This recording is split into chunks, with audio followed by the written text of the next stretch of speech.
എല്ലാ പ്രിയപ്പെട്ട വിദ്യാർത്ഥികൾക്കും ഓൺലൈൻ ക്ലാസ്സിൻ്റെ ഒരു പുതിയ അധ്യായത്തിലേക്ക് കൂടി സ്വാഗതം. നമ്മളിപ്പോൾ ടി വിനെ കുറിച്ചിട്ടാണ് ചർച്ച ചെയ്തുകൊണ്ടിരുന്നത്. ടി വി വരുത്തിയ മാറ്റങ്ങളും റേഡിയോ എന്ന മാധ്യമത്തിന് വന്ന കോട്ടവും നമ്മൾ കഴിഞ്ഞ ക്ലാസ്സുകളിൽ ചർച്ച ചെയ്തതാണ്. ടി വിയിൽ നിന്ന് പുതിയൊരു ഡെവലപ്മെൻറ്റ് അല്ലെങ്കിൽ പുതിയൊരു മീഡിയത്തിലേക്കുള്ളൊരു ചേഞ്ച്, അതിനെക്കുറിച്ചിട്ടാണ് ഈ ക്ലാസ്സിൽ നമ്മൾ ചർച്ച ചെയ്യാനായിട്ട് പോകുന്നത്. ഇന്നത്തെ നമ്മുടെ വിഷയം ഫിലിമാണ്. ടെലിവിഷൻ്റെ കടന്നുവരവ് ചിലപ്പോൾ സിനിമയെ ഒരു പരിധിവരെ സഹായിച്ചിട്ടുണ്ടായിരിക്കാം. നമുക്കറിയാം, ചലനചിത്രങ്ങളെ ദൃശ്യവൽക്കരിക്കുക എന്ന് പറയുന്നത് എന്നും സമൂഹം നേരിട്ട ഏറ്റവും വലിയൊരു വെല്ലുവിളിയായിരുന്നു ആ ഒരു കാലഘട്ടത്തിൽ കേട്ടോ. അതിനുശേഷം ഒരുപാട് നിശ്ചല ചിത്രങ്ങളെ ഒരു ഫിലിം റോളിനകത്താക്കി അതിനെ ഓടിക്കുന്ന രീതിയിലേക്ക്, ആ ഫിലിം റോൾ ഓടുന്ന വേഗത്തിൽ അതിലേക്ക് വെളിച്ചം കടത്തിവിട്ട് നിശ്ചല ചിത്രത്തെ തന്നെ ചലനചിത്രമാക്കിയപ്പോഴാണ് ചലച്ചിത്രം എന്ന പേര് തന്നെ ഉത്ഭവിക്കുന്നത്. അതിൽ നിന്നാണ് സിനിമ എന്ന് പറയുന്ന വലിയ വിപ്ലവാത്മകമായത് എന്ന് ഞാൻ വിളിക്കും. കാരണം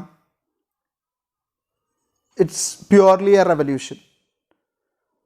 റെവല്യൂഷൻ എന്താണെന്ന് നമ്മൾ ഹിസ്റ്ററിയുടെ കാലഘട്ടത്തിൽ പഠിച്ചിട്ടുണ്ട്. വ്യവസ്ഥാപിതമായിട്ടുള്ള മൂല്യങ്ങളിൽ നിന്നുള്ള വേഗത്തിലും അല്ലെങ്കിൽ അതിനു വേണ്ടിയിട്ടുള്ള പെട്ടെന്നുള്ളൊരു ചേഞ്ചിന്, നിലനിൽക്കുന്ന സംവിധാനത്തെ അപ്പാടെ മാറ്റിമറിക്കുന്ന പ്രവർത്തനമെന്തോ അതിനെയാണ് വിപ്ലവം എന്ന് പറയും. അത് രക്തച്ചൊരിച്ചിലൂടെ ആവാം, ഒരു തുള്ളി രക്തം വീഴാതെയോ ആവാം. അതുകൊണ്ടാണ് ഗ്ലോറിയസ് റെവല്യൂഷനൊക്കെ ചരിത്രത്തിൻ്റെ ഭാഗമായിട്ട് രേഖപ്പെടുത്തി വയ്ക്കപ്പെട്ടത്. സിനിമയും ഒരു വിപ്ലവമാണ്. കാരണം ലോകത്തിൻ്റെ മുൻപിൽ പുതിയൊരു ചിന്തയ്ക്ക്, പുതിയൊരു മീഡിയത്തിന് ഒരു വേദി തുറന്നു കിട്ടി.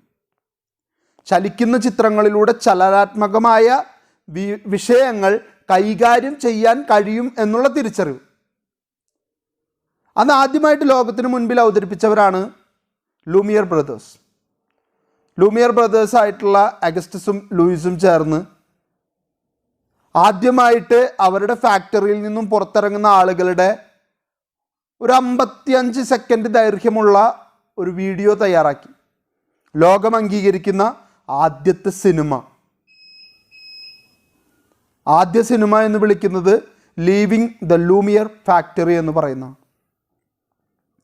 ഇന്നത്തെ സിനിമയുടെ ഭംഗിയോ ദൃശ്യാത്മകതയൊന്നും അതിന് അവകാശപ്പെടാനില്ല. വളരെ ലിമിറ്റഡ് ആയിട്ടുള്ള സൗകര്യങ്ങളിൽ ഒരൊറ്റ പ്ലാറ്റ്ഫോമിൽ നിന്നുകൊണ്ട് സിംഗിൾ ആംഗിളിൽ ഷൂട്ട് ചെയ്യുന്ന വീഡിയോ. ആംഗിൾ ചേഞ്ച് ചെയ്യാനോ, നമ്മൾ ഈ കല്യാണ വീഡിയോയ്ക്കൊക്കെ ക്യാമറാമാൻ ഓടുന്നത് കണ്ടിട്ടുണ്ടായിരിക്കും, ക്യാമറയും കൊണ്ട് ഇങ്ങനെ പോകും.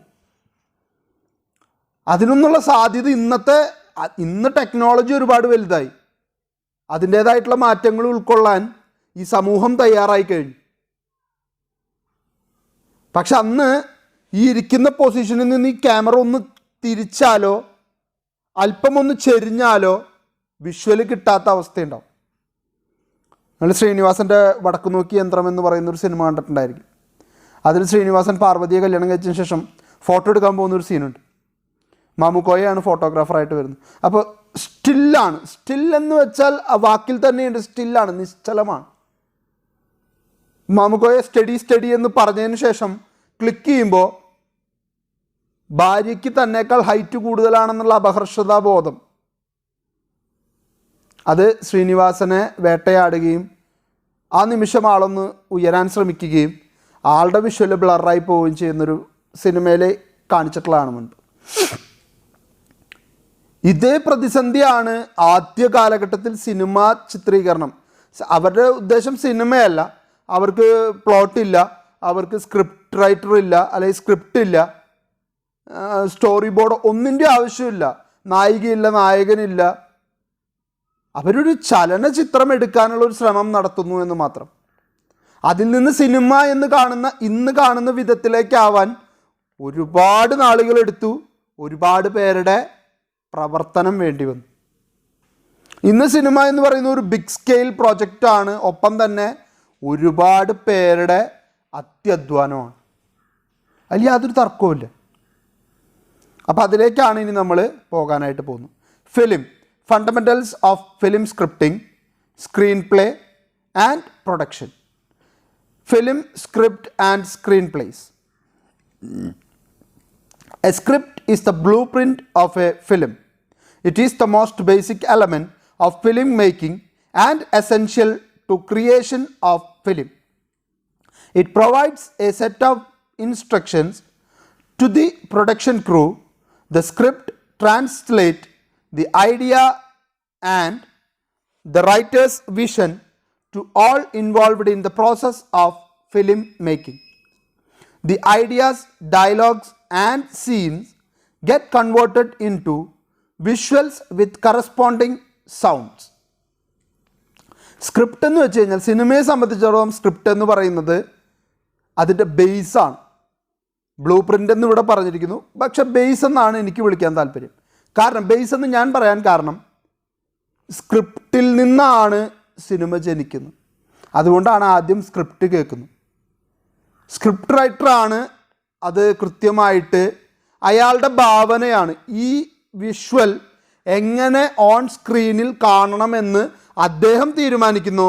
ആ തീരുമാനമാണ് അദ്ദേഹം അവിടെ എഴുതുന്നത്. സോ അവിടെ ഒരു മൈന്യൂട്ടായിട്ടുള്ളൊരു സൗണ്ടിൻ്റെ താല്പര്യം ഉണ്ടെങ്കിൽ പോലും അയാളതവിടെ വ്യക്തമാക്കണം.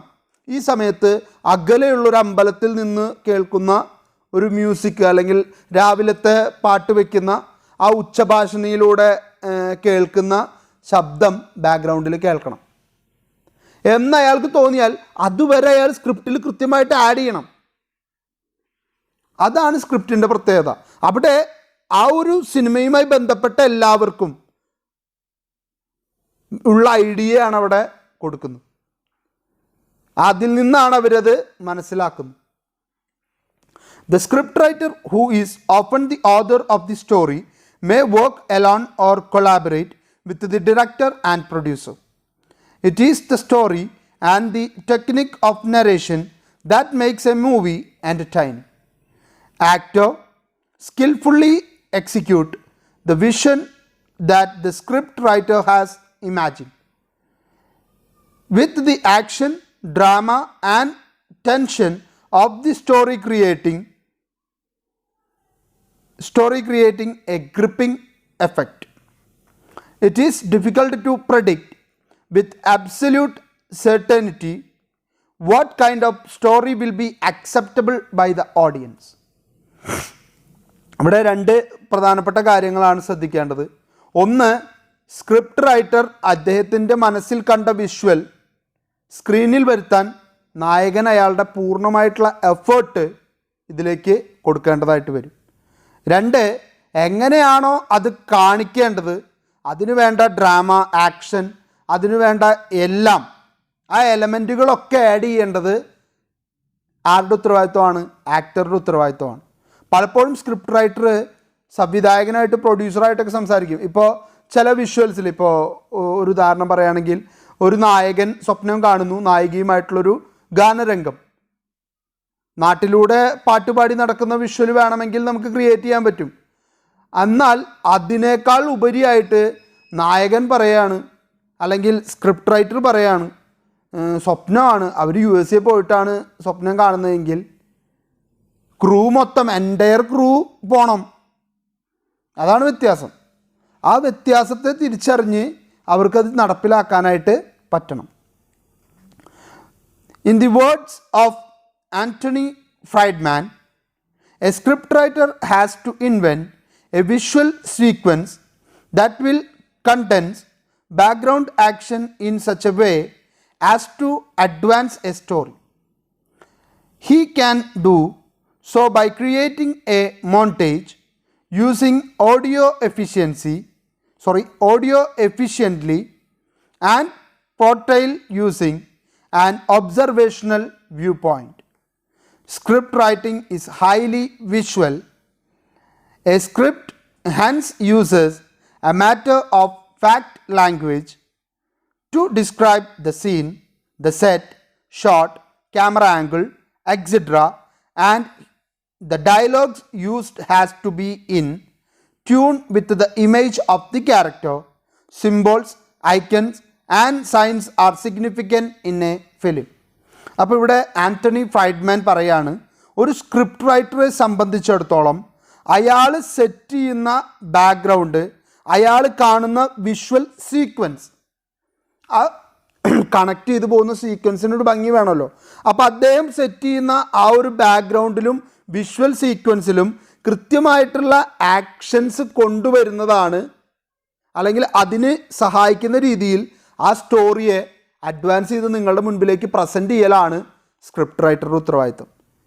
ഓൺ സ്ക്രീനിൽ എന്ത് കാണാൻ പോകുന്നു എന്ന് നേരത്തെ പ്രെഡിക്റ്റ് ചെയ്ത് തയ്യാറാക്കുന്ന വ്യക്തിയാണ് സ്ക്രിപ്റ്റ് റൈറ്റർ. കഥ അവിടെ ഉണ്ടായിരിക്കും. ഒരു പാവപ്പെട്ട പയ്യൻ, അവൻ പെട്ടെന്ന് മുംബൈയിലേക്ക് പോകുന്നു, അവിടെ നിന്ന് ഡോൺ ആവുന്നു, തിരിച്ചു വരുന്നു, നാട്ടിൽ വന്ന് സ്നേഹസമ്പന്നമായിട്ടുള്ള അദ്ദേഹത്തിൻ്റെ കുടുംബവുമായിട്ട് ജോയിൻ ചെയ്ത് നന്നായിട്ട് മുന്നോട്ട് പോയിക്കൊണ്ടിരിക്കുന്നു. ആ സമയത്ത് അദ്ദേഹം ബോംബെയിൽ വെച്ച് നടത്തിയ ഏതെങ്കിലും ഒരു അക്രമത്തിൻ്റെ പേരിൽ അല്ലെങ്കിൽ ചെയ്തൊരു തെറ്റിൻ്റെ പേരിൽ അതിന് വേട്ടയാടാൻ ആ ഒരു വിഭാഗം ഇപ്പുറത്തേക്ക് കേരളത്തിലേക്ക് വരുന്നു. ഇദ്ദേഹത്തിൻ്റെ കുടുംബവുമായിട്ട് പ്രശ്നത്തിലാവുന്നു. അവസാനം കുടുംബത്തെ രക്ഷിക്കാനും ഈ പ്രശ്നം തീർക്കാനും നായകൻ ഇറങ്ങിത്തിരിക്കുന്നു. വീണ്ടും അവൻ്റെ യഥാർത്ഥ ഭാവത്തിലേക്ക് മാറേണ്ടി വരുന്നു. ഇങ്ങനൊരു കഥ വരും. പക്ഷേ ഇതിനകത്ത് എന്തൊക്കെ സീൻ വേണം, എങ്ങനെ ഇത് 2.5 മണിക്കൂർ പ്രേക്ഷകൻ്റെ മുൻപിൽ അവതരിപ്പിക്കണം എന്ന് തീരുമാനിക്കുന്നത് സ്ക്രിപ്റ്റ് റൈറ്ററാണ്. അപ്പോൾ അതാണ് പറഞ്ഞത്, അഡ്വാൻസ് ചെയ്യാണ് സ്റ്റോറീന്. അതുപോലെ തന്നെ അടുത്ത ഇതിൽ പറയുന്നു, സ്ക്രിപ്റ്റിനകത്ത് എല്ലാം വേണം. സെറ്റ് എന്തായിരിക്കണം? സെറ്റ് എന്ന് പറഞ്ഞു കഴിഞ്ഞാൽ നിങ്ങൾക്കറിയാമല്ലോ, ഇപ്പോൾ ബാഹുബലി എന്ന സിനിമ, അതിൻ്റെ സെറ്റ് ഇടുമ്പോൾ സ്ക്രിപ്റ്റ് റൈറ്റർ കൃത്യമായിട്ട് എഴുതണം. ആരും കണ്ടാൽ മോഹിക്കുന്ന തരത്തിലുള്ളൊരു രാജസദസ്സായിരിക്കണം സെറ്റ് ചെയ്യേണ്ടത്. കാരണം മഹിഴ്മതി എന്ന് പറയുന്നത് വലിയൊരു സിംഹാസനമാണ്. അതിൻ്റെ കീഴിൽ ഒരുപാട് നാട്ടുരാജ്യങ്ങളുണ്ട്. അപ്പോൾ അതിൻ്റെ മുകളിൽ നിൽക്കുന്നതായിരിക്കണം ഇവരുടെ കൊട്ടാരവും, കൊട്ടാരത്തിൻ്റെ രാജ്യ സദസ്സ് എന്ന് പറയുന്നു. അപ്പോൾ അതിനനുസരിച്ചുള്ള സെറ്റ് ക്രിയേറ്റ് ചെയ്തു. അതിനുശേഷം എവിടെയൊക്കെ ആളുകൾ നിൽക്കുന്നുണ്ട് എന്നുള്ളത് കണക്കാക്കിയിട്ട് വേണം സ്ക്രിപ്റ്റ് റൈറ്റർ അതും പറയാനായിട്ട്. 20 അടി സ്ക്വയറിൽ ആനകൾ നിൽക്കും, അതിൻ്റെ ഇപ്പുറത്ത് കുതിരകൾ നിൽക്കും, പിന്നീട് ഭടന്മാരൊരു 10 വരി നിൽക്കും. അപ്പോൾ അതിനുള്ള സ്പേസ് കണ്ടിട്ട് വേണം സെറ്റ് ക്രിയേറ്റ് ചെയ്യാൻ. ഇതയാൾ കൃത്യമായിട്ട് എഴുതണം. എന്നിട്ട് അദ്ദേഹം തന്നെ ക്യാമറ പൊസിഷൻ വരെ പറയണം സ്ക്രിപ്റ്റ് റൈറ്റർ. അപ്പോൾ ഇങ്ങനെ മുകളിൽ നിന്ന് ക്യാമറ താഴോട്ട് ഇറങ്ങി വരുന്നു, അത് ക്രെയിനിൽ വെച്ചിട്ട് എടുക്കാം, അല്ലെങ്കിൽ ഹെലിക്യാം ഉപയോഗിച്ചിട്ട് നമുക്ക് ആ സീൻ പകർത്താം. ഇങ്ങനെ വ്യത്യസ്തമായിട്ടുള്ള ആംഗിളുകളും ആശയങ്ങളും അദ്ദേഹം വയ്ക്കേണ്ടി വരും. ചിലപ്പോൾ അതിൽ നിന്ന് ചെറിയൊരു വ്യത്യാസം വരുന്നു. ഇപ്പോൾ സംവിധായകൻ അത് കണ്ടിട്ട് പറയാം, ഓ അത് ആ ആംഗിൾ അത് പെർഫെക്ഷനില്ല, അത് ലെഫ്റ്റിൽ നിന്ന് റൊട്ടേറ്റ് ചെയ്ത് പാൻ ചെയ്ത് ഇങ്ങനെ വന്നു കഴിഞ്ഞാൽ ഭംഗി ഉണ്ടാവും. പക്ഷേ സ്ക്രിപ്റ്റ് റൈറ്റർ ചെയ്തിരിക്കുന്നത് ചിലപ്പോൾ റൈറ്റിൽ നിന്ന് പാൻ ചെയ്യാനായിരിക്കും. അത് ആശയപരമായിട്ടുള്ള വ്യത്യാസങ്ങളോ അല്ലെങ്കിൽ വിഷ്വൽ ഇഫക്റ്റ് കൂടുതൽ കിട്ടാൻ വേണ്ടിയിട്ട് വേണ്ട താല്പര്യത്തിലേക്ക് അനുസരിച്ച് മാറ്റാൻ പറ്റും. പക്ഷേ ഡയലോഗ് ഉൾപ്പെടെ എല്ലാം സ്ക്രിപ്റ്റ് റൈറ്റർ കൃത്യമായിട്ട് എഴുതിയിരിക്കണം. ഈവൺ അതിൽ വരുന്നൊരു ചെറിയ സൗണ്ട് പോലും, ഞാൻ നേരത്തെ പറഞ്ഞല്ലോ, പാട്ട് കേൾക്കുന്ന പോലത്തെ ഒരു ബാക്ക്ഗ്രൗണ്ട് സ്കോർ ഉണ്ടെങ്കിൽ അതുപോലും ആഡ് ചെയ്യാനായിട്ട് സ്ക്രിപ്റ്റ് റൈറ്റർ തയ്യാറാവണം. എങ്കിലേ നല്ലൊരു സ്ക്രിപ്റ്റ് ആവുള്ളൂ. A script may or may not use dialogue to advance the story. A good scriptwriter know and value the skill of using a lack of dialogue to deliver sharp message. ആ ടോണിന് പ്രത്യേകതയുണ്ട്. ഇപ്പം എല്ലാവരും സംസാരിക്കുന്ന ഒരേ രീതിയിൽ തന്നെ സംസാരിക്കാൻ പറ്റുമോ? അതിന് ഞാൻ നിങ്ങൾക്ക് വളരെ സിമ്പിളായിട്ടൊരു ഉദാഹരണം പറഞ്ഞുതരാം. മോഹൻലാൽ ചെയ്ത 2 ക്യാരക്ടർ, രാവണപ്രഭു എന്ന സിനിമയിൽ മംഗലശ്ശേരി നീലകണ്ഠനും കാർത്തികേയനും. നീലകണ്ഠൻ എത്ര പ്രായമുള്ള ആളാണെന്നും അദ്ദേഹത്തിൻ്റെ ഒരു സോഷ്യൽ കൾച്ചറൽ സ്റ്റാറ്റസ് എങ്ങനെയാണെന്നുള്ളതും നീലകണ്ഠൻ ജീവിക്കുന്ന സോഷ്യൽ ആൻഡ് കൾച്ചറൽ സ്റ്റാറ്റസിലായാലും അദ്ദേഹത്തിൻ്റെ ലൈഫ് സ്റ്റൈലിലുള്ള മാറ്റങ്ങളായാലും രണ്ടും ഉൾക്കൊള്ളിച്ചുകൊണ്ടാണ് സംഭാഷണ രീതികൾ. ഞാൻ അനുകരണ കലയിൽ വലിയൊരാളല്ല, എങ്കിലും ഞാൻ നിങ്ങൾക്കൊരു എളുപ്പത്തിന് വേണ്ടി ഒന്ന് ഡെമോ ചെയ്യുന്നതാണ്. എത്രത്തോളം ഭംഗിയാവുമെന്ന് എനിക്കറിയില്ല. ഹോസ്പിറ്റലിൽ വെച്ച് നീലകണ്ഠൻ്റെ ഭാര്യയായിട്ട് അഭിനയിക്കുന്ന രേവതിയുടെ ക്യാരക്ടറിനെ വീൽ ചെയറിൽ ഉന്തി വിടുന്നൊരു ഭാഗമുണ്ട്. ആ ഭാഗത്ത് കയറി വരുന്ന മോഹൻലാലിൻ്റെ ക്യാരക്ടർ നീലകണ്ഠൻ സംസാരിക്കുന്ന ഒരു രീതി നിങ്ങൾ നോക്കുക. ശേഖര, കഴുത്തിന് പകരം വലം കൈയെറുത്തതും പിന്നെ കുഞ്ഞനന്തൻ എനിക്ക് പകരം മരിച്ചപ്പോൾ നിന്നെ തല്ലിക്കൊല്ലാതെ വിട്ടതും നീലകണ്ഠൻ്റെ കഴിവ് കേടായി കാണരുത് നീ. വലം കൈയിലേക്ക് ചോരയോട്ടം കൂടിയപ്പോഴും ആയുധം താനേ കയ്യിലേക്ക് വന്നപ്പോഴും മനസ്സിനെ ശരീരത്തെ ജയിക്കാൻ ഞാൻ ശീലിച്ചതിൻ്റെ ഫലമാണ് നീ. എന്താടോ നന്നാവാത്തെ? ഇത് അച്ഛൻ ക്യാരക്ടർ പറയുന്ന രീതിയാണ്. ഇതേ രീതിയിലല്ല മകൻ സംസാരിക്കുന്നത്. മകനെ തല്ലാനായിട്ട് വിജയരാഘവൻ്റെ ഒരു ക്യാരക്ടർ വരുന്ന ഒരു സമയത്തൊരു സീനുണ്ട്. അതിൽ മോഹൻലാൽ പറയുന്ന കാർത്തികേയനായിട്ടുള്ള ഒരു രീതിയിൽ സ്ലാങ്ങിലും മലയാളത്തിലും ഒക്കെ വ്യത്യാസം വരും. ഞാൻ പറയുന്നു, ഞാൻ അനുകരണ കലയിൽ വലിയൊരാളല്ല, അതുകൊണ്ട് ചിലപ്പോൾ അതിൻ്റെ വേരിയേഷൻ നിങ്ങൾക്ക് മനസ്സിലാവുമെന്ന് അറിയില്ല. പക്ഷേ ഭാഷയിലുള്ള മാറ്റം നിങ്ങൾക്ക് അനലൈസ് ചെയ്യാൻ പറ്റും. ആളിയാ വാ വാ വാ, ഏത് വകയിലാടാ ഞാൻ നിനക്ക് അളിയനാവുന്നതെന്ന് ചോദിക്കുമ്പോൾ മോഹൻലാൽ പറയുന്ന മറുപടി രസമാണ്. ഞാൻ നിനക്കെൻ്റെ പെങ്ങളെ കെട്ടിച്ചേരാവടാ. അയ്യോ, അതിനെനിക്ക് സ്വന്തം പെങ്ങളില്ലല്ലോ. അപ്പോൾ നമ്മുടെ പാലക്കാട്ട് ചുങ്കത്തുള്ള ശാരദയേട്ടത്തിലടാ, അവളുടെ മൂത്ത മോളില്ലേ ഈയിടെ റൂട്ടിലിറങ്ങിയ പുതിയ പീസ്, അവളെ ഞാൻ എൻ്റെ സ്വന്തം പെങ്ങളെ പോലെ കരുതി നിനക്ക് കെട്ടിച്ചേരാവടാ. അപ്പം നീ എനിക്ക് അളിയനായില്ലടാ ചെറ്റക്കുഞ്ഞിരാമ എന്ന് ചോദിക്കുന്ന മോഹൻലാലിൻ്റെ ഒരു ക്യാരക്ടറുണ്ട്. ആ രീതി അത് മനസ്സിലാക്കാൻ വേണ്ടി ഞാൻ പറയാം. ഇതിങ്ങനെ തന്നെ പറഞ്ഞ് ഫലിപ്പിക്കാൻ സ്ക്രിപ്റ്റ് റൈറ്റർക്ക് പറ്റണം. ആ ഏറ്റക്കുറച്ചിലും ആ ഭാഷയിലുള്ള ശുദ്ധി, ആ സ്ലാങ്ങിലുള്ള വ്യത്യാസം, ഇതാണ് സിനിമയെ ഭംഗിയാക്കുന്നത്. വാത്സല്യം എന്നൊരു സിനിമയുണ്ട്, മമ്മൂട്ടിയുടെ ഒരു ക്യാരക്ടറുണ്ട്, മമ്മൂട്ടി ചേട്ടനായിട്ടുള്ളൊരു ക്യാരക്ടറുണ്ട്. അവിടെ ഒരു സാധാ കൃഷിക്കാരൻ്റെ ഒരു സ്വാഭാവികത കൊണ്ടുവരാൻ മമ്മൂട്ടിക്ക് പറ്റണം. രൗദ്രം എന്ന സിനിമയിൽ ഒരു പോലീസ് പോലീസ് ഓഫീസറായിട്ടുള്ള വേഷത്തിൽ അവിടെ ഈ കർഷകൻ്റെ സ്വാഭാവികതയും നൈർമല്യവും ആ ഒരു പരിശുദ്ധിയൊന്നും വേണ്ട. അവിടെ as A police officer 8 inch നീളത്തിലുള്ള ഡയലോഗ് ഒറ്റ സ്ട്രെച്ചിൽ പറഞ്ഞ് ഫലിപ്പിക്കാനായിട്ട് പറ്റണം. അതാണ് ഞാൻ പറഞ്ഞ വ്യത്യാസം. അത് സ്ക്രിപ്റ്റ് റൈറ്റർക്കാണ് അതിൻ്റെ ഫുൾ ക്രെഡിറ്റ് കിട്ടുക. A basic element in all plot cinema is conflict. It has the desired effect of production, tension and upsetting the smooth course of event in the film. The resolution of this conflict through certain action, decision and dialogue is what pushes the film forward.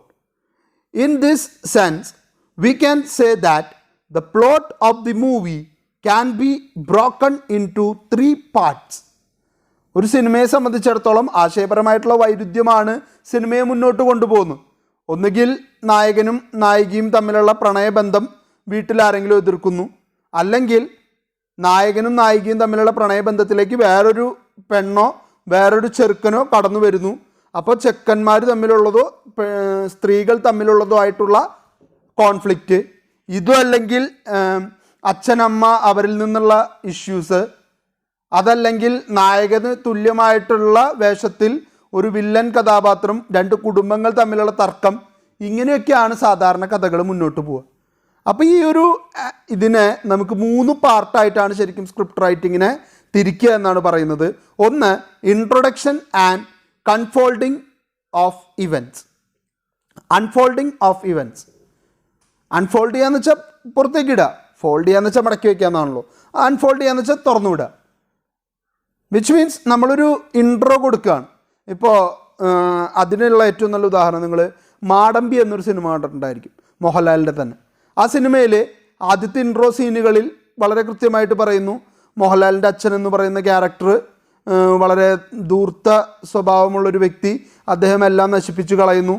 മകൻ അച്ഛനെ കാണാൻ പോകുന്നു, അച്ഛൻ മരിക്കുന്നു, മരിച്ച വിവരം അറിയിക്കാതെ അച്ഛനെ പുറത്താക്കി, അച്ഛനോട് ഇങ്ങോട്ട് വരണ്ട എന്ന് പറഞ്ഞ് തിരിച്ചു വരികയും അച്ഛൻ വരുത്തി വെച്ച കടങ്ങൾ വീട്ടുകയും തിരിച്ചു പിടിക്കുകയും സമ്പന്നനായി തീർന്ന് എല്ലാവരോടും പകരം വീട്ടുന്ന, അല്ലെങ്കിൽ എല്ലാവരെയും പ്രതിരോധിക്കത്തക്ക ശക്തിയിലേക്ക് വളർന്നു വരുന്ന ക്യാരക്ടർ. ആ ഇൻട്രോയിൽ തന്നെ കാര്യങ്ങൾ ഒരുവിധം പറഞ്ഞു വെച്ചു.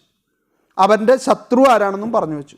അവൻ്റെ അച്ഛനെ ചതിച്ച് സമ്പത്ത് കൈക്കലാക്കിയ ആ കുടുംബത്തോടാണ് വിദ്വേഷം. conflict can take on many forms: man versus nature, man versus man, man versus himself, man versus fate. Conflict പല രീതിയിലായിരിക്കാം. ഞാനത് ഓൾറെഡി പറഞ്ഞു. കുടുംബങ്ങൾ തമ്മിലായിരിക്കാം, വ്യക്തികൾ തമ്മിലായിരിക്കാം, മനുഷ്യനും പ്രകൃതിയും തമ്മിലുള്ള ഇഷ്യൂ ആയിരിക്കാം.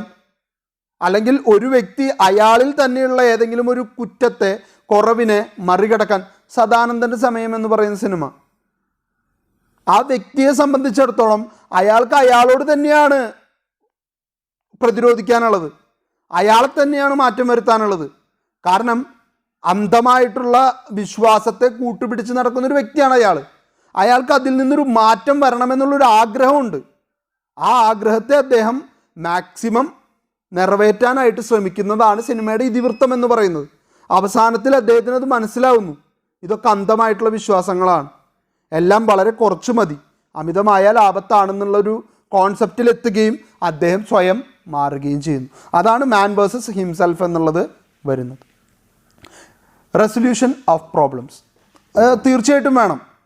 നമ്മൾ നേരത്തെ ഫീച്ചറിലും ആർട്ടിക്കിളിലൊക്കെ കണ്ട പോലെ intro, body, conclusion, that's all. അത് തന്നെയാണ് സിനിമയുടെ.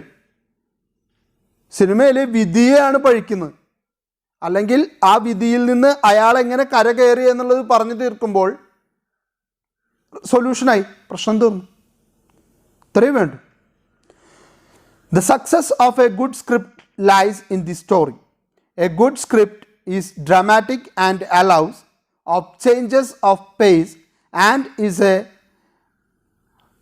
roller coaster ride of emotion. Aristotle identified the characteristics of good drama. The unraveling of the plot must arise out of the plot itself. അതായത് അത് കയറ്റിറക്കങ്ങളൊക്കെ ഉണ്ടാവും. അതാണല്ലോ റോളർ കോസ്റ്ററിൻ്റെ പ്രത്യേകത.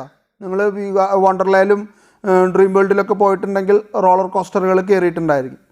കയറ്റിറക്കം, താഴ്ച, തിരിവ്, വളവ്, തിരിഞ്ഞ് മറിഞ്ഞ് ആ ഒരു എല്ലാം കൂടി ചേർന്നിട്ടുള്ള ഒരു ഇമോഷണൽ മിക്സ്ചർ, അതാണ് ശരിക്കും സിനിമയുടെ, ഡ്രാമയുടെ ഏറ്റവും വലിയ ഒരു ഭംഗി എന്ന് പറയുന്നതെന്നാണ് ഇവിടെ പറയാനായിട്ട് ശ്രമിക്കുന്നത്. The script has also a direct bearing on the cost of various processes involved and determines how the various activities related to the production will be carried out. The script writer, director and producer usually work together to bring about improvement in the script. ഇനി script format എങ്ങനെയാണെന്ന് നമുക്കൊന്ന് നോക്കാം. In the film script format, descriptions of actions, scenes and character will run the length of the page. The script has margins at the top of the page. It is normally 1 inch and at the bottom between 0.5 to 1.5 inches. Each sheet is numbered and the number is usually found at the bottom of the right hand of the page.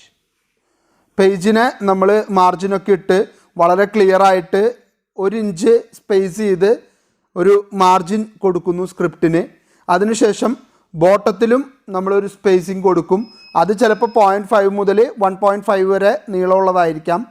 Then each page number ചെയ്യണം, right കോർണറിൽ തന്നെ number വരണം.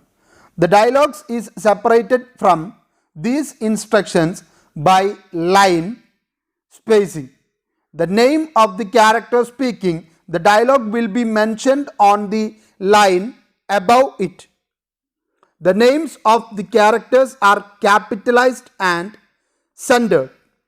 The margins for dialogues are far wider than those for descriptions and instructions.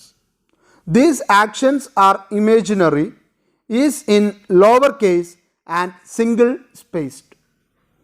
ഇപ്പോൾ dialogue ആണെങ്കിൽ ആര് പറയുന്നു എന്നുള്ളത് നിങ്ങൾ മനസ്സിലാകാൻ വേണ്ടി സ്പേസിങ് കൊടുത്തിട്ട് വേണം ചെയ്യാനായിട്ട്. ലൈൻ കൊണ്ട് സ്പേസ് ചെയ്യണം. ആ ലൈനിൻ്റെ മുകളിലായിട്ട് ആരാണോ പറയുന്നത് അയാളുടെ പേര് ക്യാപിറ്റലൈസ് ചെയ്ത് എഴുതണം, ക്യാരക്ടർ ആണെങ്കിൽ. ഇനി ഏതെങ്കിലും ആക്ഷനോ ഇമേജോ നിങ്ങൾക്ക് പറയാനോ കാണിക്കാനോ ഉണ്ടെങ്കിൽ അത് ലോവർ കേസിൽ സിംഗിൾ സ്പേസിൽ ചെയ്യാനായിട്ട് പ്രത്യേകം ശ്രദ്ധിക്കുക. അപ്പോഴാണ് അതിൻ്റെ വ്യത്യാസം എന്താണെന്നുള്ളത് മനസ്സിലാക്കിയിട്ട് ഇവർക്കത് വർക്കൗട്ട് ചെയ്യാനായിട്ട് പറ്റുള്ളൂ. The scene are defined and differentiated by slug lines which are written in caps and identify whether the scene is shot inside or outside, the location and time, day or night. Indoor ചെയ്യണോ outdoor ചെയ്യണോ, ഡേയിൽ എടുക്കണോ നൈറ്റിൽ എടുക്കണോ, ഇതിൻ്റെ ഒക്കെയുള്ള കാര്യങ്ങൾ ഉൾപ്പെടെ നിങ്ങൾക്കതിൽ സ്ക്രിപ്റ്റ് റൈറ്റർ കൊണ്ടുവരണം. Short transition are mentioned on the right side. ഇനി നിങ്ങൾക്ക് വേണ്ടിയിട്ട് ഒരെണ്ണത്തിൻ്റെ മോഡൽ അവിടെ കൊടുത്തിരിക്കുകയാണ്. എക്സിറ്റാണ് അടിച്ചിരിക്കുന്നത്, അപ്പോൾ ഔട്ട്ഡോർ ആണ്, സിറ്റി സ്ട്രീറ്റാണ്, നൈറ്റാണ് കഥ നടക്കുന്നത്. ഷൂട്ടിംഗ് എപ്പോൾ വേണേൽ ചെയ്യാം കേട്ടോ. അതിനി പറഞ്ഞില്ലെങ്കിൽ നിങ്ങൾ തെറ്റിദ്ധരിക്കും. ഒരു സിനിമയിലെ ഒരു നൈറ്റ് സീൻ നിങ്ങൾ എടുക്കുന്നത് നൈറ്റ് ആയിക്കൊള്ളുന്ന യാതൊരു നിർബന്ധമില്ല കേട്ടോ. ചിലപ്പോൾ പുലർച്ചെ നേരത്തെ എടുക്കാം. ഇപ്പോൾ ഒരു ഉദാഹരണം പറയുകയാണെങ്കിൽ നമ്മളുടെ പുണ്യാളൻ അഗർഭക്തീസ് എന്ന് പറയുന്ന സിനിമയിൽ ഫസ്റ്റ് പാർട്ടിൽ നൈലയും ജയസൂര്യയും കൂടി ആക്റ്റീവ പോലത്തെ ഒരു വണ്ടി, എനിക്ക് തോന്നുന്നു ഫാസിനോ അതോ മറ്റേ വെസ്പയോ മറ്റോ ആണെന്ന് തോന്നുന്നു, അതിലിങ്ങനെ പോകുന്നൊരു സീനുണ്ട്. റൗണ്ടിൽ കൂടെ, തൃശ്ശൂർ റൗണ്ടിൽ കൂടെ പോകുന്നൊരു സീനുണ്ട്. സിനിമയിലെ സംബന്ധിച്ചിടത്തോളം ആ സീൻ രാത്രിയിലാണ്, ഒരു വൈകുന്നേരത്തെ ഒരു അന്തരീക്ഷം കിട്ടാവുന്ന രീതിയിലാണ് ചെയ്തിരിക്കുന്നത്. പക്ഷെ ആ സീൻ ഷൂട്ട് ചെയ്തിരിക്കുന്നത് രാവിലെ 5:45 ഇത് ഇത്രയും കൃത്യമായിട്ട് പറയാൻ കാരണം ഞാൻ 5:45 റൗണ്ടിലൂടെ യാത്ര ചെയ്യുമ്പോഴാണ് ഇവരുടെ ഈ ഷൂട്ടിംഗ് നടക്കുന്നത്. അപ്പോൾ നമ്മളത് സിനിമ പുണ്യാളെന്ന് പറഞ്ഞിട്ടൊരു സിനിമയാണെന്നൊക്കെ അന്ന് അവിടെ പറയുന്നത് കേട്ടിരുന്നു. പക്ഷേ സിനിമ കണ്ടപ്പോഴാണ് എനിക്ക് മനസ്സിലായി പുലർച്ചെ നേരത്തെ എടുത്ത ഷോട്ടാണത്. അതിന് വേണ്ട ലൈറ്റപ്പും സെറ്റപ്പും ചെയ്തിട്ട് അതിനെ രാത്രിയാക്കി മാറ്റിയിരിക്കുകയാണ്. എന്തിനാ അവർ പുലർച്ചെ എടുക്കുന്നത്?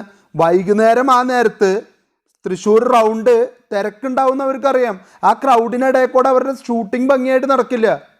അപ്പോൾ ആ ഒരു ഇരുട്ട് ക്രിയേറ്റ് ചെയ്യാനും എന്നാൽ വൈകുന്നേരത്തെ ആ ഒരു ഭംഗി കൊണ്ടുവരാൻ വേണ്ടിയിട്ടുള്ള രീതിയിലേക്ക് അവരത് പുലർച്ചെ എടുക്കുകയാണ്. ഇതാണ് ഞാൻ പറഞ്ഞത്, എപ്പോൾ വേണമെങ്കിൽ എടുക്കാം. പക്ഷേ ഇവിടെ എഴുതിയിരിക്കുന്ന നൈറ്റ് എന്ന് പറയുന്നത് ആ കഥ നടക്കുമ്പോൾ ഇൻസിഡൻറ്റ് നൈറ്റ് ആയിരിക്കണം എന്ന് തോന്നിക്കാൻ വേണ്ടിയിട്ടാണ്. നിങ്ങൾ രാത്രിയിലാണ് എടുക്കുന്നതെങ്കിൽ സറൗണ്ടിങ്സിൽ നിന്നുള്ള ലൈറ്റ് മുഴുവൻ ഒഴിവാക്കിയാൽ മതി, അപ്പം നൈറ്റ് ആയിക്കോളും. It is a cold night. അപ്പോൾ ഒരു തണുപ്പ് ഫീൽ ചെയ്യുന്ന രീതിയിൽ ഇത്തിരി പുകയും ഫോഗൊക്കെ നിലനിൽക്കുന്ന രീതിയിൽ ചെയ്യേണ്ടി വരും. People huddled against the wind walking along briskly visible under the street lights. Focus on 2 figures, robbers dressed in black staying to the shadows. നിഴലിൽ മറന്നു നിൽക്കുന്ന 2 കള്ളന്മാരിലേക്ക് ഫോക്കസ് കൊണ്ടുവരിക. കട്ടു, അവിടെ ഒരു കട്ട് കൊടുക്കാം വേണമെങ്കിൽ.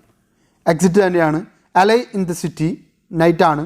2 figures, robbers dressed in black. Danny capitalise ചെയ്ത് കൊടുത്തിരിക്കുകയാണ്. ദാറ്റ് മീൻസ് ക്യാരക്ടറിൻ്റെ പേരാണ്. അപ്പോൾ അയാൾ പറയാൻ പോകുന്ന ഡയലോഗാണ് പാൻറ്റിൻ. I guess we are safe for the moment. Robbie അടുത്ത ക്യാരക്ടറാണ്, അതുകൊണ്ടാണ് അങ്ങനെ കൊടുത്തിരിക്കുന്നത്. സ്പേസിങ് കൊടുത്തിരിക്കുകയാണ് അവിടെ. Sounding worn out. Good. My legs about to tucker out. And this sack, it weigh a ton. നമ്മൾ റോബി ഇതുകൊണ്ടിരിക്കുന്ന ചാക്ക് ഭയങ്കര വെയിറ്റാണ്, എനിക്ക് താങ്ങാൻ പറ്റണില്ല. ഇങ്ങനെയാണ് സ്ക്രിപ്റ്റ് ചെയ്യേണ്ടത്. എല്ലാ കാര്യങ്ങളും അതിൽ വരികയാണ്. സൗണ്ട് താഴ്ത്തി, സൗണ്ട് കൂട്ടി, ആ വേരിയേഷൻ, മോഡുലേഷൻ ഒക്കെ വരണം. Then screenplay. It convert the treatment of the movie into a tool for production. It outlines the story scene by scene using language specific to film. It describes action, visuals that will communicate and the sound that will be heard. The premise must be clear at the background described and each character must be introduced. It is the scene by scene representation and visualization by the writer. The director however, has the responsibility for converting the vision into shots which tell the story. He has to shoot using many camera angles to creative perspective, movement and change. The transition from one scene to another, the camera shot that may be used to capture the scene is noted by the writer in his screenplay. അപ്പോൾ ഒരു ഷോട്ടിന് വേണ്ടതും ഒരു വിഷ്വലിന് കിട്ടേണ്ടതുമായിട്ടുള്ള എല്ലാ ഇഫക്റ്റും ഇമ്പാക്റ്റും കിട്ടുന്ന രീതിയിലേക്ക് വിഷ്വലിനെ create ചെയ്തെടുക്കേണ്ട ഭാരിച്ച ഉത്തരവാദിത്വം screen play റൈറ്ററുടെയാണ്. അയാളത് കൃത്യമായിട്ട് നിർവഹിച്ചാൽ മാത്രമേ അതിൽ നിന്ന് ഒരു കൃത്യമായിട്ടുള്ള ഔട്ട്പുട്ട് ഇങ്ങോട്ട് കിട്ടാനായിട്ട് സാധിക്കുകയുള്ളൂ. ഫണ്ടമെൻ്റൽസ് ഓഫ് ഫിലിം മേക്കിങ്ങിൽ ശ്രദ്ധിക്കേണ്ട കുറച്ച് കാര്യങ്ങൾ. Paul Rotha says the skill of the artist lie in the treatment of the story, guidance of the actor in speech and gesture, composition of the camera and the suitability of settings, in all of which he assisted by dialogues writer, cameraman, art director, makeup experts, sound recordist and the actor themselves, while the finished scene are assembled in their right order by the editing department. ഒരു നല്ല scene ഉണ്ടാവണമെങ്കിൽ, ഒരു നല്ല visual create ചെയ്യപ്പെടണമെങ്കിൽ ഒരുപാട് പേരുടെ ഉത്തരവാദിത്തപൂർണ്ണമായിട്ടുള്ള പ്രവർത്തനം വേണം. അതിലേക്ക് ഒരുപാട് പേര് സഹായിക്കണം. ആ സഹായികൾ ആരൊക്കെയാണെന്നുള്ളതാണ് നമ്മളിവിടെ ജസ്റ്റ് ചർച്ച ചെയ്ത് പോയിട്ടുള്ളത്. ഈ ചർച്ച ചെയ്യപ്പെട്ട വ്യക്തികളൊക്കെ കൂടിച്ചേർന്നിട്ടാണ് നല്ലൊരു ഫിലിം ഉണ്ടാക്കിയെടുക്കാനായിട്ട് ശ്രമിക്കുന്നത്. Film making is A process that ranges from script writing to shooting and beyond. Although films themselves vary in nature, budget and resources required, style, personnel and more, the process remains essentially the same, whether the film is an epic or the modest one. ഒരുപാട് പേരുടെ ഒരുപാട് നേരത്തെ അധ്വാനമുണ്ട്. അതിലേക്ക് budget, അവർക്ക് വേണ്ട requirements, അതിനൊക്കെ വ്യത്യാസപ്പെടുത്തി കഴിഞ്ഞാൽ അല്ലെങ്കിൽ അതിൻ്റെ വ്യത്യാസത്തിനനുസരിച്ച് ആ പ്രൊഡക്ഷനിൽ മാറ്റം വരാനുള്ള സാധ്യതയുണ്ട്. The process of film making covers 3 stages: pre production, production and post production. 3 വിഭാഗമായിട്ടാണ് നമ്മളുടെ ഫിലിം പ്രൊഡക്ഷനെ തിരിച്ചിരിക്കുന്നത്. ഒന്നാമത്തേത് പ്രീ പ്രൊഡക്ഷൻ, രണ്ടാമത്തേത് പ്രൊഡക്ഷൻ, മൂന്നാമത്തേത് പോസ്റ്റ് പ്രൊഡക്ഷൻ. ഓരോ ഘട്ടത്തിലും എന്തൊക്കെയാണ് മാറ്റങ്ങൾ സംഭവിക്കുന്നതെന്ന് നമുക്കൊന്ന് അനലൈസ് ചെയ്യാം. Pre production is the phase in which all plannings and preparation is done. The first step is the creation of the story idea. Once the story has been finalized, the director or the producer have to raise capital to produce the film. The script helps to estimate the cost of the project. Financial backing can be gained only when the story is a bankable one. The reputation of the director and even other members of the production crew are a factor. അപ്പോൾ pre production എന്ന് പറഞ്ഞാൽ അറിയാം, cinema ചെയ്യുന്നതിന് മുൻപേ ഉള്ള പ്ലാനിങ്ങുകളിനെയാണ് മൊത്തത്തിൽ വിളിക്കുന്ന പേരാണ് പ്രീ പ്രൊഡക്ഷൻ. ഈ പ്രീ പ്രൊഡക്ഷൻ്റെ ഭാഗമായിട്ട് ഒരുപാട് കാര്യങ്ങൾ അതിലൂടെ ബന്ധപ്പെട്ടതായിട്ട് വരും. ബഡ്ജറ്റ് എത്ര വരും, എത്ര ആർട്ടിസ്റ്റുകൾ വേണ്ടി വരും, എത്ര ക്രൂ മെമ്പേഴ്സ് വേണ്ടി വരും, എവിടെയൊക്കെയാണ് നമുക്ക് സ്റ്റേ വേണ്ടി വരിക, എത്ര ദിവസത്തെ ഷെഡ്യൂളാണ് നമ്മൾ ചെയ്യുന്നത്, എത്ര സീനുണ്ട്, നായകൻ ആരായിരിക്കണം, നായിക ആരായിരിക്കണം, ഇത്തരത്തിലുള്ള എല്ലാ കാര്യങ്ങളും ഫൈനലൈസ് ചെയ്യും. എത്ര കാര്യത്തിന് സെറ്റ് ഇടേണ്ടി വരും, എത്ര നാച്ചുറൽ സെറ്റിങ്സിൽ നമുക്ക് ചെയ്യാൻ പറ്റും, ഏതൊക്കെ രാജ്യങ്ങൾ കവർ ചെയ്യേണ്ടി വരും, എവിടെയൊക്കെയാണ് നമ്മൾ സെറ്റ് കണ്ടുവച്ചിട്ടുള്ളത്, ഇങ്ങനെയുള്ള ഒരുപാട് കാര്യങ്ങൾ ഈ ലിസ്റ്റിൽ വന്നു പോകും. ഇത് ഫിനാൻഷ്യൽ സ്റ്റെബിലിറ്റിയെ ബേസ് ചെയ്തുകൊണ്ടാണ് നിലനിൽക്കുന്നത്. അപ്പോൾ നമുക്ക് താങ്ങാവുന്ന സിനിമയാണോ എന്ന് നമുക്ക് അതിലൂടെ മനസ്സിലാക്കാനായിട്ട് പറ്റും. Once these things are in a place, casting for the film take place. The actors are chosen keeping the characters in mind. Location in which the film will be shot are identified. Studio space has to be rented for shooting indoors. Properly master set decorators, production assistant, production coordinator, director of photography, costumer designer, and other production crew members are hired. Costume designer and the other production crew members are hired. Set are built, and the need for special effect, visual effect are evaluated, and the arrangements are made. Contracts are signed with various unions and technical guilds. The pre-production stage involves numerous activities that will result in the execution of the production phase. അപ്പോൾ ഇതിനകത്ത് എല്ലാം analyse ചെയ്തു പോവും. എത്ര artist വേണം, എത്ര members വേണം, ഏതൊക്കെ വിഷ്വൽ ഇഫക്ട്സിൻ്റെ ആൾക്കാർ വേണം, എത്ര സൗണ്ട് ഇഫക്ട്സിൻ്റെ ആൾക്കാർ വേണം, ഏതൊക്കെ കോസ്റ്റ്യൂം ഡിസൈനർ, അതിനെത്ര പേര് വേണം, സ്റ്റൈലിഷ്, അങ്ങനെയുള്ള കാര്യങ്ങളൊക്കെ നോക്കാനായിട്ടുള്ള ആൾക്കാർ ഉൾപ്പെടെ എല്ലാ കാര്യങ്ങളും അറേഞ്ച് ചെയ്യുകയും ആ അറേഞ്ച്മെൻറ്റ്സിന് വേണ്ടി വരുന്ന ചിലവ് കണക്കാക്കി ടോട്ടൽ ബഡ്ജറ്റ് ഫിക്സ് ചെയ്യലുമാണ് പ്രീ പ്രൊഡക്ഷനിലെ ഏറ്റവും പ്രധാനപ്പെട്ട ജോലി എന്ന് പറയുന്നത്. ഇനി പ്രൊഡക്ഷൻ എന്ന് പറഞ്ഞാൽ സിനിമയുടെ നടപ്പാണ്, അല്ലെങ്കിൽ സിനിമ ചെയ്യുന്ന ആ പ്രവർത്തനത്തെയാണ് പ്രൊഡക്ഷൻ എന്ന് വിളിക്കുന്നത്. Begins when the camera rolls. It involves the shooting of the movie either in a studio or on location. It is an expensive process involving the use of expensive equipments that have been hired for the purpose. The film that has been shot, or rather the work print, is sent back to the laboratory for processing. The cinematographer and the director look at this soon as possible, usually at the end of the day, to examine shots and evaluate errors. These are called rushes or dailies. ഓരോ ദിവസവും production കഴിഞ്ഞ് കഴിയുമ്പോൾ ഇവരതിനെ analyse ചെയ്യും.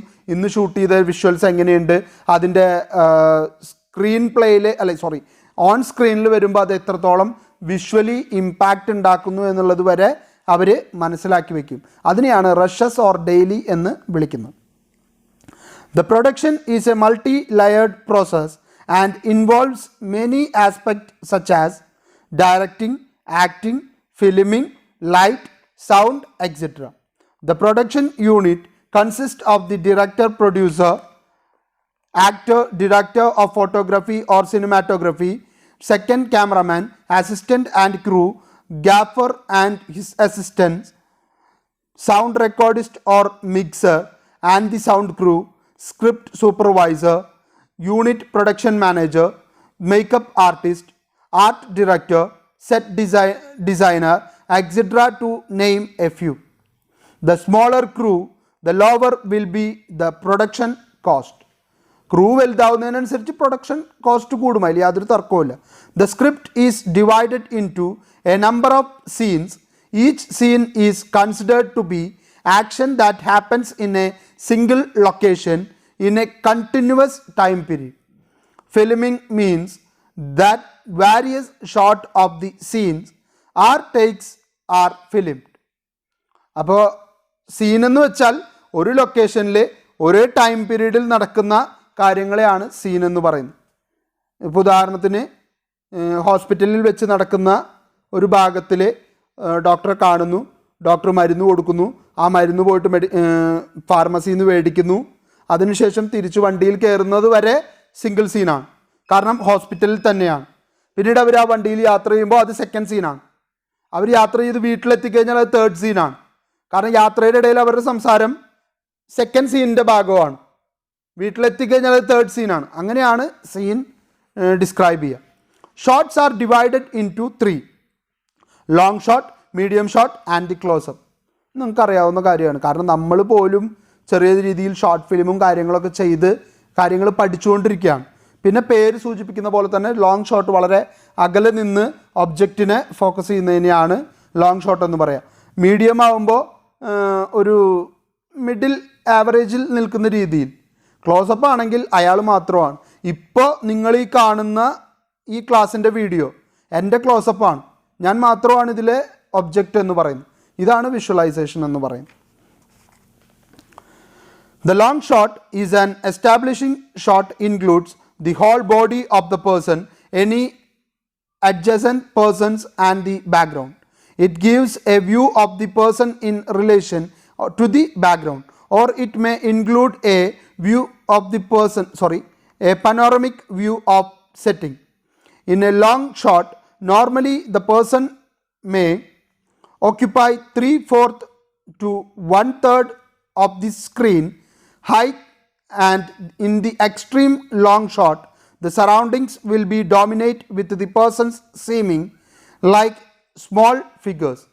അത് എത്രത്തോളം long ആണോ അതിനനുസരിച്ച് ഒബ്ജക്റ്റിൻ്റെ സൈസിലും വിഡ്ത്തിലൊക്കെ വ്യത്യാസം വരും. The medium shot extends from above the head and around the waist and knee and could include the second person. In the knee shot, the shot extends from above the head to be cut off at the knee. The close-up is a tightly framed shot of a single person. The extreme close-up is used to focus on a single feature of a person or object. അപ്പോൾ എൻ്റെ ചുണ്ടിൻ്റെ lip moment മാത്രമായിട്ട് കിട്ടുന്ന അപ്പോൾ ഒരു ക്ലോസപ്പിൻ്റെ തന്നെ extreme ക്ലോസപ്പായി. ഇപ്പോൾ ക്ലോസപ്പാണ് കാരണം എന്നെ മാത്രമാണ് ഫോക്കസ് ചെയ്യുന്നത്. The big close-up shows the entire head. The close-up extends from above and the head to the upper chest. It is a head and shoulder shot in case of a person, and medium close-up is the bust shot. Best alla bust shot.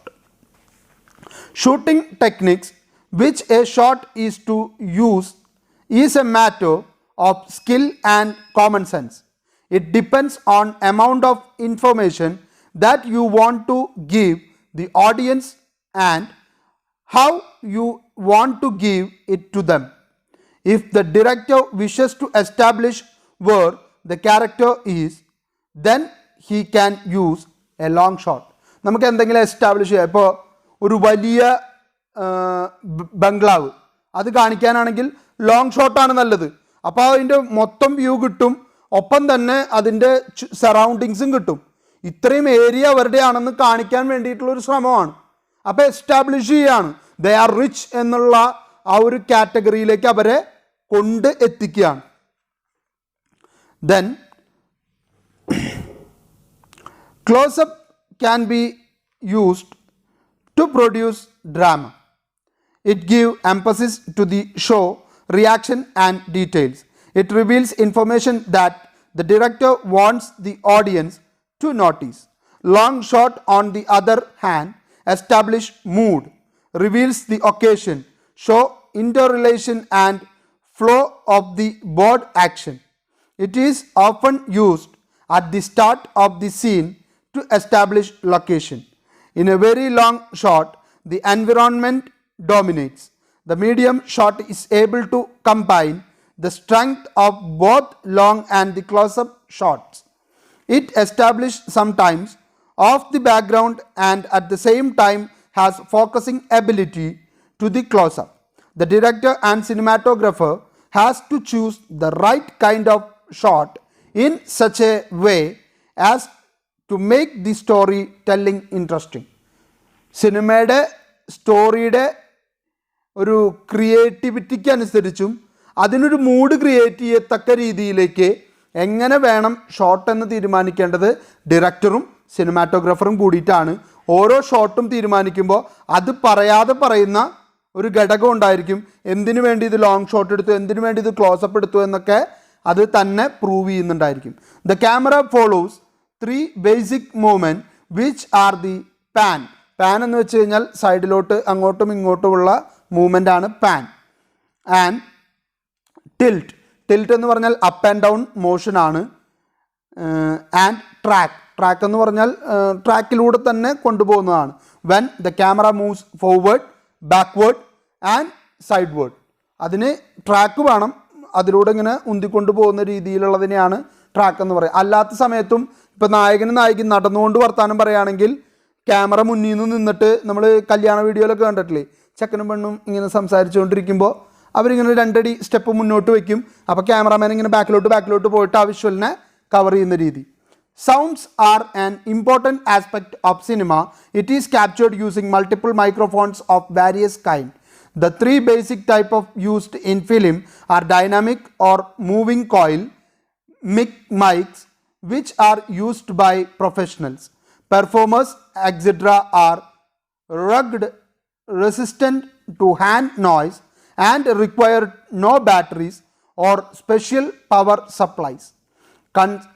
Condenser microphones, which are more fragile and maybe use batteries, and the ribbon or velocity microphones.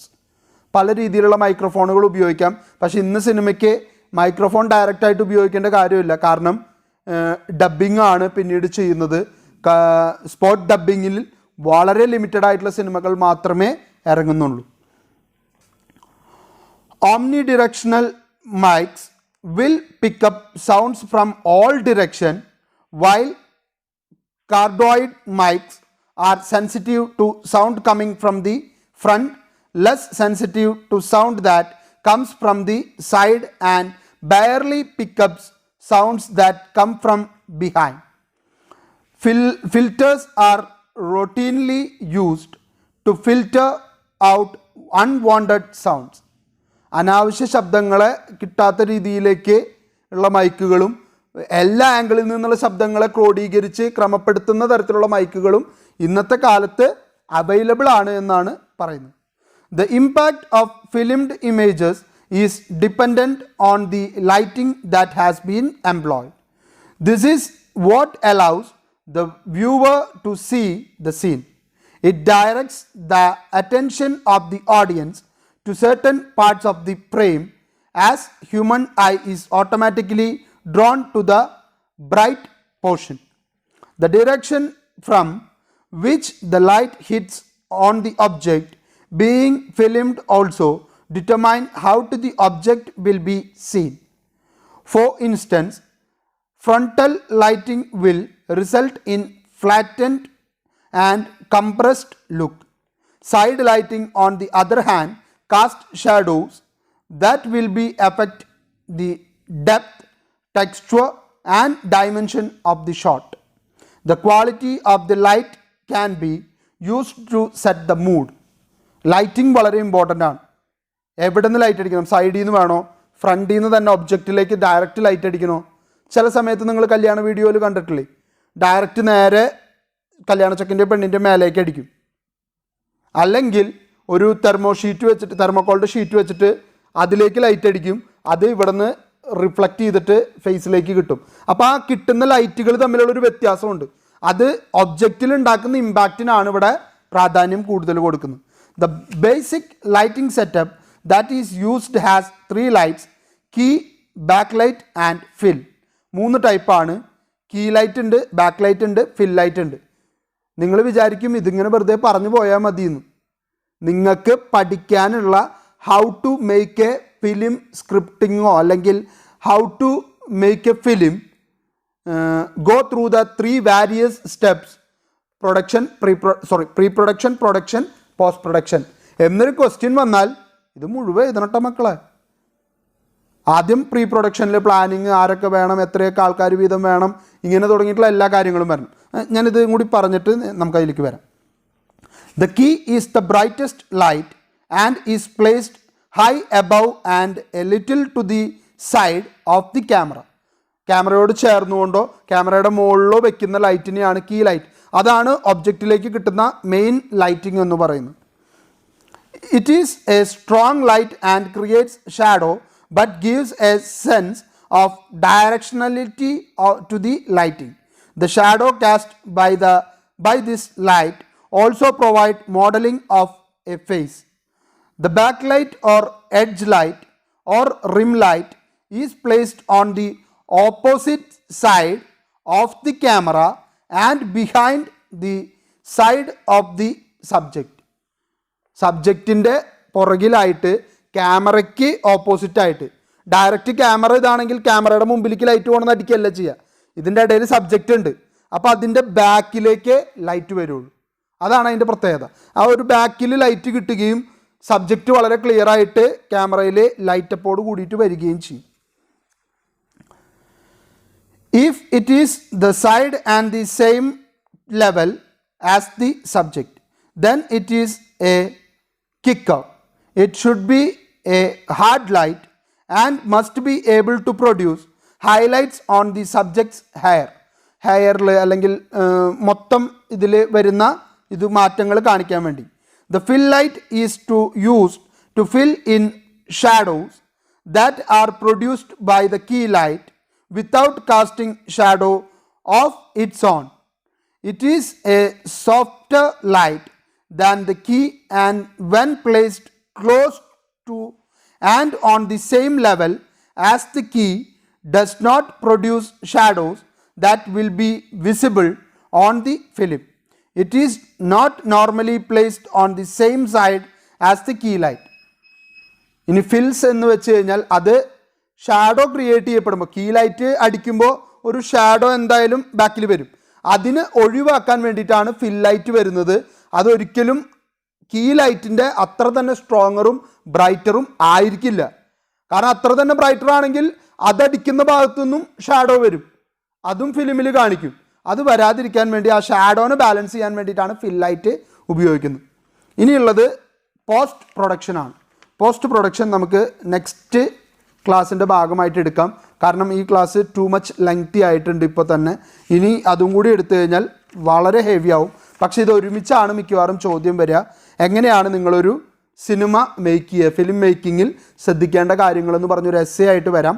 അപ്പോൾ pre production, അതിൽ ആരൊക്കെ വേണം, എന്തൊക്കെ വേണം, എങ്ങനെയാണ് budget, എത്രയൊക്കെ സീനുകളുണ്ട്, എത്രയൊക്കെ ആർട്ടിസ്റ്റുകൾ വേണ്ടി വരും, എത്രയൊക്കെ എഞ്ചിനീയർമാർ വേണം, ഇങ്ങനെ തുടങ്ങിയിട്ടുള്ള A to Z പ്രൊഡക്ഷൻ്റെ കാര്യങ്ങൾ തീരുമാനിക്കപ്പെടും. അപ്പോൾ അതൊരു ബ്ലൂ പ്രിൻ്റാണ്, അതിനൊരു ചാർട്ട് ക്രിയേറ്റ് ചെയ്യാം. ദെൻ പ്രൊഡക്ഷൻ എന്ന് പറയുമ്പോൾ സിനിമ സ്ക്രീനിലേക്ക് പകർത്തുന്നതിന് വേണ്ടി സഹായിക്കുന്ന എന്തും, അതായത് ക്യാമറ റോൾ ചെയ്ത് തുടങ്ങിയാൽ അവിടെ മുതലുള്ള എല്ലാം എന്താണ് പ്രൊഡക്ഷൻ്റെ ഭാഗമാണ്. അതിൽ ആദ്യമേ തന്നെ ക്രിയേഷൻ ഉണ്ട്, ക്രിയേറ്റീവ് ആർട്ടിസ്റ്റുകളായിട്ടുള്ള ആർട്ട് ഡയറക്ടറുടെയൊക്കെ വർക്കുകൾ വരുന്നു. അതിനുശേഷം ഏതൊക്കെ ക്രൂ മെമ്പേഴ്സ് ഉണ്ടാവുന്നു എന്നുള്ളത് നോക്കിയിട്ട് പിന്നീട് ഷോട്ടുകൾ തീരുമാനിക്കുന്നു. ലോങ് ഉണ്ട്, മീഡിയം ഉണ്ട്, ക്ലോസപ്പ് ഉണ്ട്. അതിൽ തന്നെ വ്യത്യസ്തമായിട്ടുള്ള വിഭാഗങ്ങളുണ്ട്. അതുപോലെ തന്നെ ക്ലോസപ്പിൻ്റെ പ്രത്യേകത എന്ത്, ലോങ്ങിൻ്റെ പ്രത്യേകത എന്ത് എന്നുള്ളതൊക്കെ നിങ്ങൾ മനസ്സിലാക്കി വയ്ക്കുക. ക്യാമറ മൂവ്മെൻറ്റ്സ് 3 ടൈപ്പാണ്. ഒന്നാമത്തേത് പാനാണ്, രണ്ടാമത്തേത് ടിൽറ്റാണ്, മൂന്നാമത്തെ എന്ന് പറയുന്നത് ട്രാക്കാണ്. മൂന്നും എന്താണെന്ന് മനസ്സിലാക്കി വയ്ക്കുക. ബ്രാക്കറ്റിൽ അവിടെ കൊടുത്തിട്ടുണ്ട്. സൗണ്ട് എന്ന് പറയുന്നതിന് സഹായിക്കുന്ന ഘടകം മൈക്രോഫോണാണ്.